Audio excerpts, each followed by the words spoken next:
Safety, has it increased or how's it changed over the years? Is it worse, stronger? Transit safety? Yeah, like for the drivers. I think the incidences on the bus have gotten much worse. Like I've been a transit driver for 18 years now, and you know what? And when I started, you know, we had more time on the runs. We had better runs out there. You know what? The public wasn't getting left behind as much, and I think over the years, I think it's just gotten worse. I think more serious incidents have come up on the bus. There's more conflict regarding people, you know, not paying their fares, and I think just people are being entitled, and I think the respect is gone, and I think that's something we have to gain back. So, Perfect. Thank you. What's the situation like now? Just to put it in perspective for drivers, for passengers, what would you say the situation is now?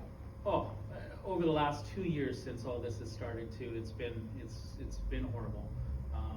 You know what? And I think the actions of people are getting worse, getting on the buses, being the safety reason, and there's more physical attacks going out, and I don't know why. I don't know if it's some kind of thing that's happening, but there's more violent attacks. Like we're getting more attacks of passengers attacking passengers. You know what? People going after the drivers, and you know we had the one with the knife where you know he had to crawl out the window. That's the second time we had a driver crawl out a window in that amount of years, which is very concerning. And as I say, that's just the support isn't really there when you really need it. You know, when you call because somebody is acting violent on the bus or something like that, and you know, 40 minutes later, by the time you get back downtown, there's somebody to help you out. That's something that's unacceptable. So yeah, I think it's actually gotten worse over time, and I don't know if it's because everything's getting bigger and faster, and people just are being more complaints. Like when you have like, what was it, 30,000 or so, don't quote me on this, but pass-ups in a year, those people are mad. Like when you get left behind on a bus, you get mad. And who do you take it out? You take it out at the city council? No. Do you take it out at the schedulers or anybody who does the schedules? No. You take it out at that next bus that pulls up. And that's the one who's gonna get assaulted. Do you have the numbers for how many assaults have been so far this year? I don't have them on hand. I can give them to If you. you can follow up, that'd be great. Yeah. And last year too, I'm just trying to get a sense of if it's still on the rise or if it's just Oh, I think it's on the maintaining rise. high level. I think it's on the rise, and now that everything's opening up too, like if the university's opening up and the people are coming back on the thing, we're still on a 6% reduction of service. So we're still not at full capacity right now, and we are suffering majorly with people power issues with our drivers and staff because you know what, they've lost their sense of security on the bus, and we're losing a lot of members to other transit agencies, to retirements, and just giving up on the system. So and again, I think that's the way we get our drivers back and our public back riding the bus, is to have security and safety on the bus will bring trust back into the system.